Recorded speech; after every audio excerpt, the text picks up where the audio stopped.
Âm thanh mọi người sử dụng mỗi ngày thường dao động từ 250 đến 6.000 Hz. Tuy nhiên, những người không bị khiếm thính có thể nghe và xử lý âm thanh từ 20 đến 20.000 Hz. Nếu không nghe được hết các tần số từ 250 đến 6.000 Hz, có lẽ thính lực đã suy giảm. Nếu nghe được hết các tần số từ 50 đến 8.000 Hz, tai bạn còn tốt đấy. Biên độ là phép đo sóng âm mạnh như thế nào?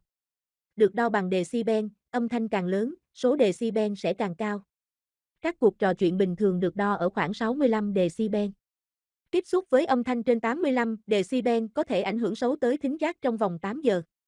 Tiếp xúc với âm thanh trên 100 decibel, xe máy, có thể ảnh hưởng xấu tới thính giác trong vòng 15 phút. Tiếp xúc với âm thanh trên 120 decibel, cưa máy, có thể ảnh hưởng rất xấu tới thính giác. Vui lòng đeo tai nghe để kiểm tra, lần đầu đeo cả hai tai, sau đó chỉ đeo một bên để kiểm tra thính lực từng tai. Bắt đầu kiểm tra.